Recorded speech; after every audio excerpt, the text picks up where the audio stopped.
دوران غسل کانوں کے چھید میں پانی پہنچانا۔ بلقیس بانو انڈیا سے پوچھتی ہیں، عورتیں کانوں میں بالیاں پہننے کے لیے جو کان چھدواتی ہیں، اگر اس سوراخ میں پانی نہ جائے تو کافی مشکل ہوتی ہے، جو کہ کافی مشکل ہوتا ہے یعنی پانی پہنچانا، تو کیا غسل ہو جائے گا یا نہیں؟ غسل نہیں ہوگا، اس سوراخ میں پانی پہنچانا ضروری ہے۔ نیل پالش لگا کر وضو کرنے کا حکم۔ اگر عورتوں نے میک اپ کیا ہوا ہو پھر ان کے ناخن پر نیل پالش لگی ہوئی ہو تو کیا اس حالت میں وضو کر سکتے ہیں یا ان سب کو ہٹا کر وضو کرنا ہوگا؟ زوجہ عبدالباسط سکھر سے۔ نیل پالش جو نارملی آتی ہے اس میں پانی نہیں جاتا تو اس کو ہٹا کر وضو کرنا ہوگا۔ باقی میک اپ تو جہاں تک ہمیں معلومات ہیں اس میں پانی چلا جاتا ہے، لیکن اگر کوئی ایسا میک اپ ہے جس کی باقاعدہ تہ جم رہی ہے اور اس پہ پانی نہیں جا رہا، اور اس کا طریقہ میں بتاتا رہتا ہوں کہ کاغذ پہ اس کو لگائیں اور دیکھیں اس کے اندر پانی کا ٹپکا گرا کے پانی اس میں جذب ہوتا ہے کہ نہیں ہوتا۔ اگر ہو رہا ہے تو اس کا مطلب وضو ہو جائے گا، نہیں ہو رہا تو اس کا مطلب کہ چہرے پر بھی جب یہ میک اپ لگا ہوگا تو پانی اس میں نہیں جا رہا، ایسی صورت میں وضو نہیں ہوگا، غسل نہیں ہوگا۔ نیل پالش کا کچھ حصہ رہ گیا تو نماز اور غسل کا حکم۔ بنت عبد المنعم کراچی سے، کیا اگر کسی حائضہ عورت نے نیل پالش لگائی اور پاک ہونے کے بعد یا 1-2 دن کے بعد دیکھا کہ نیل پالش کا کچھ حصہ باقی رہ گیا ہے تو کیا نمازیں اور غسل دہرانا ہوگا اور روزے کا کیا حکم ہے؟ جی ہاں، دہرانا ہوگا، کیونکہ اتنا سا بھی اگر ایک بال کے برابر بھی جگہ خشک رہ جائے تو نہ وضو ہوتا ہے اور نہ غسل ہوتا ہے۔ غسل کے وقت کان کی بالیاں اتارنا ضروری ہے کیا؟ ہے اس کی حالت میں کانوں میں جو بالیاں پہنی جاتی ہیں یا ناک میں پہنا جاتا ہے، کیا غسل کرتے وقت اس کو دھونا لازمی ہے؟ بنت عنایت ڈیرہ اسماعیل خان۔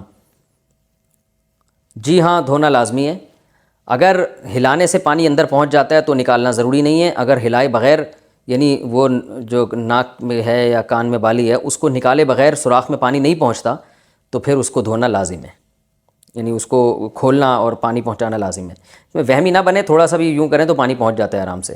اس کو ہلا لیں اچھی طریقے سے، بالی کو، کانوں میں جو خواتین کے بالیاں ہوتی ہیں پانی کا چھینٹا ڈال کے نا اچھی طرح سے بالی کو ہلا لیا جائے اور پانی پھینکا جائے تو پانی پہنچ جاتا ہے۔ غسل کا صحیح طریقہ کیا ہے؟ بنت یوسف۔ غسل میں پہلے ہاتھ دھوئیں، پھر کلی کریں، پھر ناک میں پانی ڈالیں، پھر تمام بدن پر پانی ڈالیں۔ کیا یہ طریقہ صحیح ہے یا یہ صحیح ہے کہ پہلے ہاتھ دھوئیں پھر کلی کریں وغیرہ وغیرہ وغیرہ؟ میں صحیح طریقہ بتا دیتا ہوں کیونکہ غلط طریقہ انہوں نے کچھ غلط اور صحیح طریقے مکس کر کے لکھے ہوئے ہیں۔ تو صحیح طریقہ یہ ہے کہ سب سے پہلے آپ اپنے ہاتھ دھوئیں، اس کے بعد جہاں گندگی یا نجاست لگی ہے وہ گندگی اور نجاست اچھی طرح دھوئیں اور استنجا کریں۔ اس کے بعد آپ مکمل وضو کریں جیسے ہم پراپر وضو کرتے ہیں، اور پھر اس کے بعد آپ پورے جسم پہ پانی ڈالیں۔ یہ طریقہ ہے وضو کا، غسل کا۔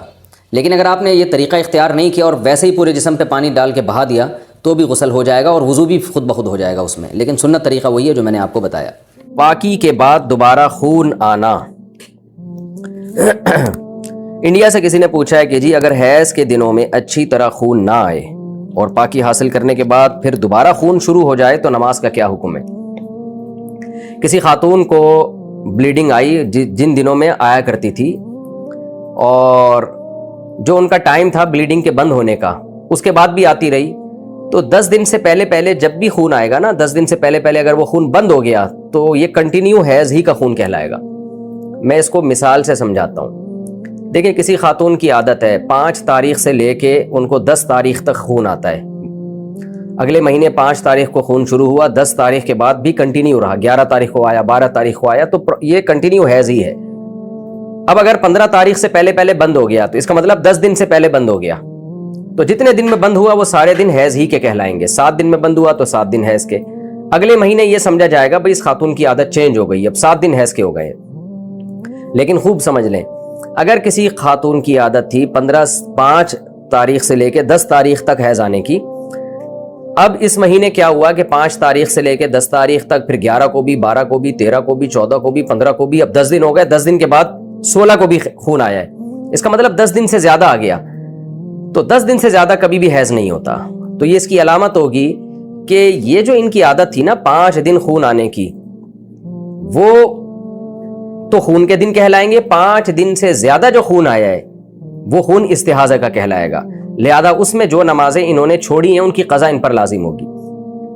جیسے 5 تاریخ کو خون آیا، 10 تاریخ کو بند ہونا تھا، عادت ان کی یہی تھی کہ 10 تاریخ کو بند ہو جاتا تھا، اس دفعہ نہیں ہوا، تو اگر 10 دن تک کنٹینیو خون آتا رہا، یعنی 15 تاریخ تک خون آتا رہا اور 15 تاریخ سے تجاوز کر گیا، تو پھر یہ سمجھا جائے گا کہ یہ سارا اضافی خون یہ استحاضے کا ہے، یہ حیض کا نہیں ہے، لہذا ان 5 دنوں میں جو اضافی نمازیں چھوڑی ہیں انہوں نے، وہ نمازیں ان کو لوٹانی پڑیں گی، قضا کرنی پڑے گی۔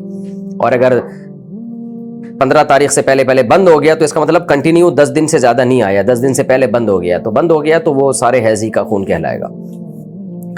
تسہیل بہشتی زیور کتاب خواتین کو چاہیے گھر میں رکھیں حیض و نفاس کے مسائل سمجھنے کے لیے۔ حیض و نفاس کے مسائل ایک دفعہ اچھی طرح سے سمجھ لیں تو بہت اس میں خواتین کو مہارت ہو جاتی ہے۔ تو بہشتی زیور میں بڑے آسان انداز سے لکھے ہوئے ہیں حیض و نفاس کے مسائل۔ آج کل شرعی مسائل کی طرف لڑکیوں کی توجہ ہی نہیں ہے، ڈاکٹر بن رہی ہیں، انجینئر بن رہی ہیں، طہارت کے احکام اسلام تو آپ کو طہارت کے احکام بھی بتاتا ہے نا، تو آپ کو میڈیکل کالج میں تھوڑی بتائی جائیں گے یہ حیض و نفاس کے شرعی احکام کیا ہیں۔